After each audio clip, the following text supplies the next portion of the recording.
पंचमी, अष्टमी, एकादशी, प्रदोष,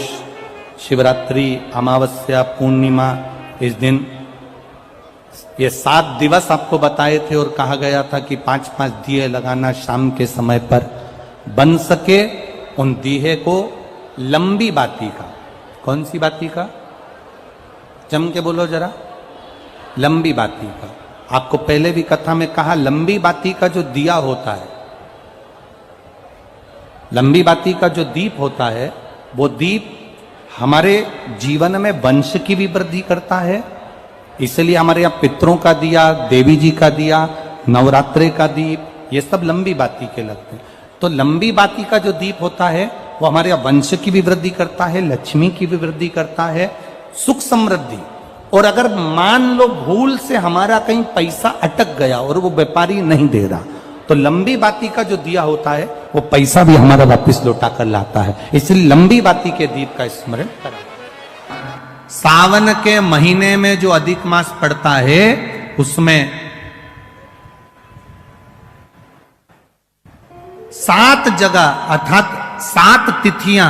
ऐसी हैं जिस दिन 5 दीप का वर्णन किया गया है हमारे शास्त्रों में। अब बहुत सावधानी से सुनिएगा। पहली है पंचमी तिथि। अधिक मास सावन का जब मेल हो, अधिक मास सावन के महीने में अगर पड़े और पंचमी तिथि आप अगर शुरू की, मतलब आज भी पंचमी है, मान लो आज की पंचमी अगर आप नहीं कर पाए तो अगली जो पंचमी आ जाए अधिक मास के महीने में, आप वो भी कर सकते। पंचमी, अष्टमी, एकादशी, प्रदोष, शिवरात्रि, अमावस्या, पूर्णिमा, ये 7 तिथियां हमारे यहां सावन के अधिक मास का जो संजोग होता है, इसमें ये 7 तिथियां, फिर से बोलो, पंचमी,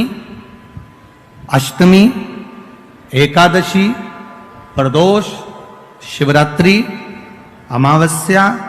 पूर्णिमा, ये वो तिथियां हैं 7 जिन तिथियों में अगर हम 5 दीप घृत के, घी के 5 दिए अगर अपने दरवाजे के बाहर केवल भगवान की भक्ति के लिए, शिव तत्व की प्राप्ति के लिए, वैसे तो दीप लगाना चाहिए, तुलसी के क्यारे के पास लगा दो, मंदिर में लगा दो, या शिवालय पर लगा दो, या देवालय पर लगा दो। और इस कीचड़ पानी में अगर कहीं ना जा पाओ, अगर पानी वानी बरस रहा है, जगह जगह बहुत पानी है, भले इधर क्षेत्र में इतना ना दिख रहा हो पर अन्य क्षेत्रों में बहुत पानी है, तो कोई ना जा पाए तो भगवान का स्मरण कर कर उन दीप को भगवान के सामने प्रज्वलित कर कर 5 दिए इन तिथियों में, पंचमी, अष्टमी, एकादशी, प्रदोष, शिवरात्रि, अमावस्या और पूर्णिमा, जो सावन के महीने में अधिक मास पड़ता है, उसमें ये 7 तिथियों पर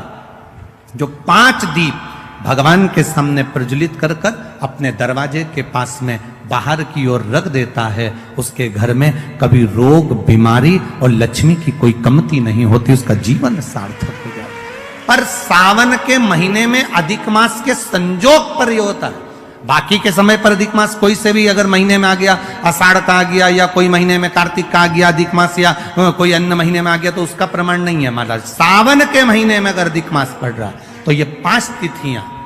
अब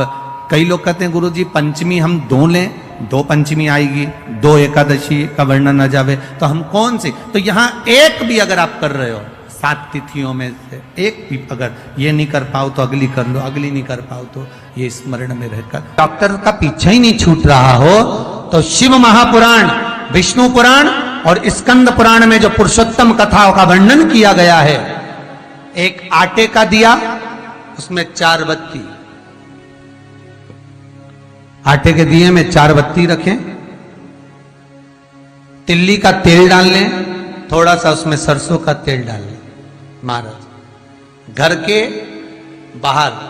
अर्थात घर के अंदर के बाहर जो चौखट होती, चौखट से थोड़ा सा बाहर, बिल्कुल चौखट पे नहीं बैठना, थोड़ा सा बाहर,